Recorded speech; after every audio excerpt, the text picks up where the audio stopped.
अच्छा यार, कल हम लोगों का एक सेशन हुआ था, उसमें एक वैराग्य के ऊपर मैंने क्वेश्चन पूछा था। तो मैंने भी फिर उसके ऊपर थोड़ा मंथन किया, और एक बार गुरुजी से भी बात हुई थी, और एक बार किस्सा हुआ था कि अभी हम लोगों के पास टाइम है तो मैं वो बता सकता हूँ, आप लोगों की आज्ञा है तो। जी जी गुरु जी। क्योंकि कहीं से क्वेश्चन नहीं आ रहा है, तो मेरे को फिर कुछ करना ही पड़ेगा आगे, है ना। तो क्या हुआ था, गुड़गांव की बात है। तो कोई तो भी मुझको सब्स्टिट्यूट आ गया था, तो मैंने गुरुजी से प्रार्थना की 4 बजे चाय के टाइम, कि जी आज थोड़ा सा मैं जल्दी चले जाऊं, शाम को नहीं आऊंगा, रात को ऊपर तो चलेगा। हाँ बेटा कोई बात नहीं है, ये है ना, ये संभाल लेगा। मैंने कहा जी। मैं भी बड़ा खुश, मैं भी गया, लंगर की घंटी बजी, लंगर करने, लंगर किया। कुछ एक दो लोग थे, उनसे गप्पे मारे और रूम में आ गया। रूम में आया, बंद करके बैठा था, और एक अपनी कॉफी बनाई और कॉफी पी थी, कि उतने में डोर को टक टक टक टक लॉक हुआ। लॉक हो गया। लॉक हुआ तो मैंने आवाज दी, कौन है? तो वहां पे हमारे परम मित्र हैं एक, महेश जी, जो अभी जिब्राल्टर पे हैं। वो सामने थे, बोले मैं हूं। तो मैंने कहा अरे यार आजा। वो आए तो उनके पीछे उनके चिरंजीव, फिर उनकी मिसेज हमारी भाभी, और स्वीटू शिंदे, ये लोग भी एंटर हो गए। तो मैंने कहा आओ बैठो। बैठे। तो ये लोग गुरुजी के पास गए थे ऊपर, और हमारी भाभी जो है उन्होंने एक कुछ क्वेश्चन बनाए थे, बहुत सारे, बहुत अच्छे अच्छे क्वेश्चंस थे। तो उन्होंने गुरुजी के पास गए थे, गुरुजी से बोला कि भाई ये क्वेश्चन आंसर है, तो बोले एक काम करो, वो नीचे रूम में है उसके पास चले जाओ, ऐसा कुछ उन्होंने बोला। ये सब आ गए। मैं करने गया था आराम। अब चालू हुए भाई क्वेश्चन आंसर। अब मेरे को तो लगा कि दो पांच होंगे, फटाफट निपट जाएगा, अपन भी छुट्टी, सबकी छुट्टी। यार आप लोग यकीन नहीं करोगे, वो क्वेश्चन आंसर में सवेरे 6 बज गए, वहां से डायरेक्ट जोतूब में गए हम। मेरा आराम भी हो गया, सब हो गया। अब मैं भी बोलूं यार ये कैसा आराम करवाया है इन्होंने। फिर हमारा पूरी रात मंथन चला। बहुत अच्छे अच्छे क्वेश्चन थे, बहुत अच्छे अच्छे आंसर निकले, मालिक की कृपा से, क्योंकि मालिक ने भेजा था, मालिक की दया से बहुत अच्छे अच्छे आंसर भी निकले। तो उस टाइम पे सेकेंड डे में जब हम बात कर रहे थे गुरुजी के साथ बैठे हुए, तो मेरा एक क्वेश्चन क्या था, क्योंकि ये जो क्वेश्चन थे उसमें बहुत कुछ था कि ये सेवा क्या है, फिर फकीरी क्या है, इस टाइप के थे। और ऐसा था कि कंटिन्यूटी में वो एक से एक, जैसे वो एक माला होती है तो उसमें 108 की होती है ना पूरी। तो ये जो क्वेश्चन थे वो 108 की माला के जैसे थे, वो एक के ऊपर एक के ऊपर एक के ऊपर एक कनेक्टेड थे। और वो जो उनका कनेक्शन था उसमें यानी जो मंथन जो वो चल रहा था, वो मंथन में आपको भी मजा आए, क्वेश्चन पूछने वाले को, बताने वाले को भी। यानी वो बोलते हैं कि जब एक सी और में हम रहते हैं और एक सी लहर में होते हैं, तो आपको थकान नहीं होती। जैसे बोलते हैं कि भाई सेवा में थकान नहीं होती है, वैसे ही उसमें भी चला। अब सवेरे 6 बजे तक के हम लोगों ने किया, जोत धूप अटेंड की, फिर चाय नाश्ता हुआ, फिर इसी बैठे थे गुरुजी के पास। तो गुरुजी को मैंने पूछा था कि भाई ये वैराग्य क्या होता है। तो मैं भी थोड़ा सा तैयारी करके क्या था, क्योंकि वो पहले वही पूछते थे कि आप बताओ क्या है। तो एक छोटी सी 2 लाइन में मैंने उसको बताने की कोशिश की थी। वैराग्य वो है कि प्रकृति द्वारा दी गई हर जिम्मेदारियों का निर्वाह करते हुए जो अध्यात्म करता है, वो वैराग्य है। या मुंडी तो हिला दो, मैं यहां से देख लूं सही है कि नहीं है। तो वैराग्य हमको जो अध्यात्म गुरु जी ने दिया हुआ है, ये वैराग्य का ही है।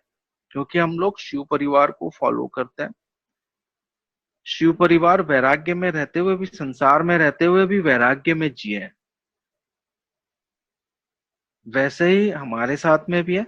हमको संसार में रहते हुए, संसार में आज जो चल रहा है, संसार में की जो परिस्थिति है, जो रहन सहन है, जो आज का कल्चर है, उसको देखते हुए आपको अपने आप को बैलेंस करना है, और उस बैलेंस को करते हुए आप में रहते हुए आपको अध्यात्म में आगे जाना है। तो ये जो वैराग्य है, ये ऐसा नहीं है कि हमको संसार की हर चीजों में से मोह माया ये वो जो सब बोलते हैं इसमें से निकल जाना है, कहीं पहाड़ पे जाके बैठना है, फिर ये हम इस चीज को फॉलो कर सकते हैं। ये कहीं पे भी नहीं लिखा हुआ है, क्योंकि संसार में से निकल के और संसार से भागकर आप जो भी करोगे उसमें आपको कोई डिस्टरबेंस नहीं आएगा। यहाँ पे संसार में रह के जब आप अध्यात्म करोगे तो इसमें बहुत से डिस्टरबेंस आएंगे, रोज की जरूरतों की चीजें आएगी, रोज की नई नई आपके सामने सब्जेक्ट्स आएंगे लाइफ के लिए, रोज नई कहानियां आएगी, रोज नई पिक्चर बनेगी, और रोज सवेरे पिक्चर चालू होगी और रोज शाम को पिक्चर खत्म होगी। जीवन में सवेरे उठने के बाद से रात को घर पे सोने तक के जो दिन भर की क्रियाएं रहती है, उसमें रहते हुए हमारा गुरु में ध्यान, सेवा में ध्यान, और संसार की विविधताएं और जो अभी का माहौल है उसमें रहते हुए खुद को बैलेंस करते हुए गुरु में ध्यान रख के आगे बढ़ना, यही है, ये मुझको लगता है। और मैं हमारी जो बात हुई थी, वो कन्वर्सेशन जो हुआ था उसके हिसाब से। यस, एक सेंटेंस बोलना चाहती हूँ वैराग्य के बारे में। हाँ जी। वैराग्य यानी आसक्ति रहित होना। आसक्ति रहित होना। ये गुरुजी कहते थे कि जी हाँ, आसक्ति ऐसी चीज है जो कभी भी आ सकती है। तो इसलिए हमें ध्यान रखना है कि हम, जैसे इच्छाएं तो बहुत सारी होती है हर एक की, लेकिन किसी भी चीज में या किसी इंसान में कुछ आसक्ति नहीं होनी चाहिए। जी हाँ, सही बात है। वैराग्य, ऐसा मुझे मानना है। सही बात है, सही बात है, सही बात है। तो इसमें यही है कि हम इस संसार में और संसार की इन परिस्थितियों में रहते हुए भी मालिक में ध्यान लगा रहे हैं, मालिक में ध्यान रहे, यही वैराग्य है जी। हाँ। और ये ध्यान लगाने के ऊपर एक छोटी सी बात भी मेरे को याद आई है कि एक बार ऐसे देवता बैठे रहते हैं सब, तो उसमें बात चलती है कि मैं विष्णु का प्रिय हूँ, मैं विष्णु का प्रिय हूँ। तो उसमें नारद मुनि भी रहते हैं, तो वो अपने आप को विष्णु के सबसे प्रिय समझते हैं कि विष्णु का सबसे प्रिय मैं हूँ। तो वो बोलते हैं कि मैं विष्णु का सबसे प्रिय हूँ। तो बाकी के बोलते हैं हाँ ठीक है, लेकिन तू उनसे पूछ तो ले भाई कि तू उनका प्रिय है कि नहीं है। तो बोले ठीक है, सब जाते हैं, कुछ जो कुछ रहते हैं वो पहुंचते हैं। पहुंचते पहुंचते वहां बात चलती है कि हाँ भाई, तो बोले मैं आपका प्रिय हूं ना। तो बोले हाँ, तू मेरा तो प्रिय है, लेकिन जो शिव का प्रिय होता है वो मेरा प्रिय होता है। तो वो थोड़ा से आश्चर्यचकित हो जाते हैं कि यार ये क्या हो गया। तो बोले ठीक है, मैं जाता हूँ, उनको प्रणाम करते हैं कि मेरे को आज्ञा दीजिए, मैं शिव जी से भी पूछ के आता हूँ और मैं उनका भी प्रिय हूँ। तो बोले ठीक है। अब शिव जी के पास पहुंच गए, धाम पे पहुंचे तो सबसे पहले तो उनके गणों से मुलाकात हो गई। तो सांप बिच्छू भूत प्रेत देवी देवता सब मिल गए, कोई कहीं से उसको खींच रहा है, कोई कहीं उंगली कर रहा है, कोई उनका दुपट्टा खींच रहा है, तो कोई उनको परेशान कर रहा है। वो हु हा करते हुए परेशान होते हुए शिव के पास पहुंचे, माथा टेके। नंदी ने उनको बचाया, लेके गया, क्योंकि शिव के पास पहुंचने के लिए नंदी बहुत जरूरी होता है। और जो गणेश से भी ज्यादा प्रिय है शिव को, क्योंकि शिवलिंग के साथ आपको गणेश जी बहुत कम मिलेंगे, मूर्ति में मिलेंगे, लेकिन हर लिंग के साथ नंदी जरूर मिलेगा, ये ध्यान रखना। और इसके ऊपर भी, ये भी बहुत बड़ा डिस्कशन का एक सब्जेक्ट है, लेकिन हम इसको यहीं छोड़ते हैं, हम अपने आगे इसमें बढ़ते हैं। तो वो शिव जी के पास पहुंचे, शिव जी को माथा टेका, बोले जी धन्य है आप, आपके क्या क्या गण हैं, भूत प्रेत देवी देवता सब यहाँ है। बोले हाँ, बोलो आपको क्या पूछना है, क्या काम है आपको। तो बोले मैं भी आपका प्रिय हूँ सबसे ज्यादा। तो बोले किसने बोला, बोले मेरे को तो ऐसा लगता है। बोले नहीं, जिसका गुरु नहीं है वो मेरा प्रिय नहीं है। तो बोले ये कैसे, बोले हाँ। तो बोले तुम्हारा गुरु है, बोले नहीं, मैंने तो आज तक सोचा ही नहीं कि गुरु भी बनाना पड़ता। तो बोले जिसका गुरु नहीं है वो मेरा प्रिय नहीं है। तो बोले अभी क्या करूं, तो विष्णु जी के पास जाओ और उनसे पूछो आगे क्या करना है, गुरु बनाओ फिर मेरे पास आना। तो बोले जी ठीक है। अब विष्णु जी के पास गए, तो उनको प्रणाम किया, उनको पूछा कि मैं वहां गया था, उन्होंने भी मना कर दिया, प्रिय नहीं है। तो बोले फिर उन्होंने क्या बोला, तो बोले उन्होंने बोला है कि जिसका गुरु नहीं है वो मेरा प्रिय नहीं है। तो बोले अभी क्या करूं, तो बोले गुरु बना लो। अब सामने स्वयं दोनों खड़े हुए थे, विष्णु जी भी थे, शिव जी भी थे। देवों में देव महादेव है, तो गुरुओं में गुरु महागुरु भी शिव ही है। विष्णु भी गुरु रूप में है, देव रूप में भी है। खड़े थे सामने, वहीं पैर पकड़ लेता, लेकिन बुद्धि चलाया ना, नारायण है के सामने खड़े हुए हैं और बुद्धि लगाई, तो गुरु सामने खड़े रह के भी मिला नहीं उसको। तो बोले फिर क्या करूं। तो विष्णु जी भी लीलाधारी थे, तो उन्होंने बोला कि यार यहाँ से आगे जा, वहां एक नदी है, वो नदी पे जो पहला इंसान मिल जाएगा उसको गुरु बना लेना। बोले जी ठीक है। वो जाते हैं उस नदी पे, घूमते हैं, तो उनको एक मछुआरा मिलता है, काला सा, अच्छा ऊंचा, पूरा हट्टा कट्टा। तो वो उसको देखते हैं, बोले है मेरा गुरु ऐसा नहीं हो सकता। और वो तिरस्कार की भावना से वापस आ जाता है। वापस पहुंचे तो विष्णु जी ने बोला कि वो क्या हुआ, मिल गया। बोले नहीं, वहां पे तो एक मछुआरा मिला था, मछली पकड़ने वाला, काला काला सा, सिर्फ लंगोट पहना हुआ, उसका रूप कैसा, इतना ऊंचा, वो राक्षस के जैसा। बोले बेटा मैंने तेरे को बोला था कि जो पहला आदमी मिल जाएगा उससे तो तू पैर पकड़ लेना, उसको तू गुरु बना लेना। तो बोले उसके पास में क्या गुण रहेगा, उससे ज्यादा तो गुण मेरे पास। वो तो एक मछुआरा है, मछली पकड़ने वाला है, उसको क्या समझता है, वो क्या अध्यात्म देगा मेरे को क्या मार्ग देगा। तो बोले ठीक है, अब फिर चले। अब उन्होंने पूछा अब क्या करूं, बोले ठीक है अब फिर जा, वहां जो पहला मिलेगा वो पकड़ लेना, वही तेरा गुरु। फिर मन सकोच के और संकोच में वो पहुंच गए नदी के घाट। अभी नदी के घाट पे पहुंचे हैं तो वापस उनको वही मछुआरा मिल गया। अब ये हो गया कि उधर से अपने आराध्य ने बोला हुआ भी है आपको तो माथा टेकना है और उसको गुरु बनाना है। अब उसमें से वो मछली की बाज भी आ रही थी, तो ये बड़े मुंह बनाते हुए इन्होंने उनके पास गए, उनको नमस्कार किया। तो उसने पूछा बोलो क्या काम है, मछली चाहिए। बोले नहीं नहीं नहीं, मछली नहीं चाहिए, मेरे को आपको गुरु बनाना है। तो बोले अच्छा, बोले हाँ। तो बोले गुरु बनाना है तो पैर पड़, मैं आशीर्वाद देता हूँ।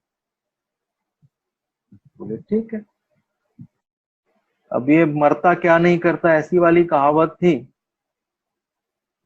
और नारद मुनि यानी ईगो तो कूट कूट के भरा हुआ था, और ईगो को तोड़ना ही, गुरु के पास पहुंचते हैं तो गुरु सबसे पहले ईगो तोड़ता है। तो उन्होंने माथा टेका और उन्होंने सिर पे हाथ रखा और खड़े हुए, तो सामने साक्षात विष्णु गुरु रूप में खड़े हुए।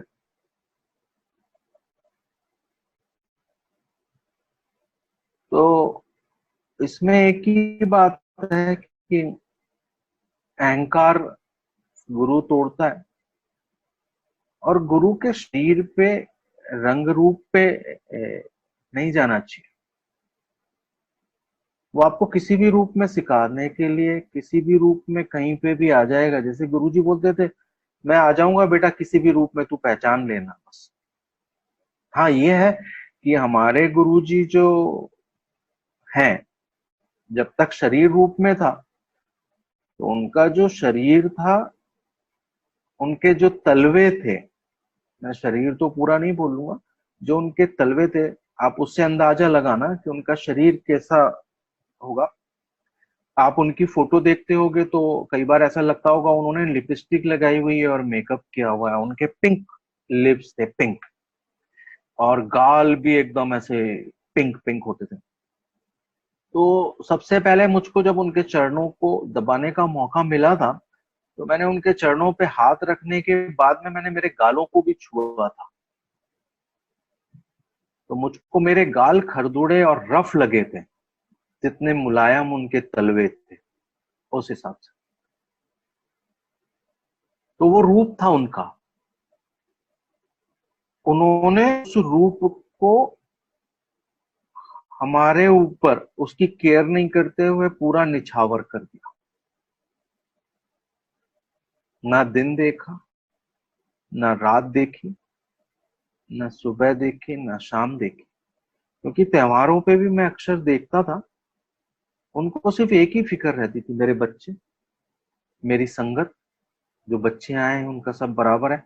रात को करीब 2:30 बजे, 3 बजे, 2 बजे अपनी उठाई लाठी चलो, और धर्मशाला में और इसमें अपना कर्मा में, धर्मा में, वो देखते थे सबको ओढ़ने के लिए है ना, सबके लिए पास जगह है, इनकी व्यवस्था कैसी है, बाथरूम चेक करते थे कि यहाँ पे लोटा बाल्टी है, कहाँ पे क्या है, साफ सफाई है। रात को 2:30 बजे, 3 बजे बोले मेरे बच्चों को तो तकलीफ नहीं होनी चाहिए। हमने हमारे बच्चों की केयर नहीं की होगी जितनी उन्होंने केयर की है हम लोगों की। और उन्होंने हमसे रिटर्न में कुछ नहीं मांगा, उन्होंने रिटर्न में सिर्फ एक ही चीज मांगी है, बेटा ध्यान गुरु में रखना। और मेरे वो है ना एक कि तमाम हम उम्र हम गलतियां करते रहे, धूल चेहरे पे थी और आईना साफ करते रहे। तो हम वाह। तो हम अपने चेहरे को साफ करें, आईने पे धूल रहने दो, आप अपना चेहरा साफ करो। हमारा चेहरा साफ करना है, यानी हमारी गलतियों को हम खुद पहचान के उसको निकालने की कोशिश करें। और गुरु ध्यान से, गुरु चरणों के ध्यान से हम उसकी कोशिश करेंगे तो 100% हम उसमें से निकलेंगे। तो हम थे उनके तलवों के ऊपर, और जब मैंने उनके तलवों को दबाया और मैंने अपने गालों को देखा तो मेरे गाल रफ थे। तो उस टाइम जो फर्स्ट चीज आई थी, वो मैंने एक बार शायद आपको भी इस मंथन में सुनाई भी है, तो मेरे को अक्सर बहुत याद आती है कि मत निकलना चांद रात को मस्जिद के पास से। बहुतों ने सुना भी होगा शायद, कि मत निकलना चांद रात को मस्जिद के पास से, कहीं आपको देख के लोग अपना रोजा छोड़ दें। आपको देख के लोग अपना रोजा ना छोड़ दें, और होके खफा वो खुदा आप जैसे सुंदर इंसान बनाना ना छोड़ दें। तो वो जो इश्क, जो प्यार उनसे होना चाहिए, वो हम सभी को। इसीलिए आज हम 50-60 लोग ऑनलाइन आपस में जुड़े हुए हैं। तो सही प्यार, श्रद्धा हमारी के प्रति बनी रहे। जैसा उन्होंने हमको अपने चरणों में जगह दी हुई है, वो जगह हमारे लिए बरकरार है, और हमारे को आगे के का मार्गदर्शन मिलता रहे।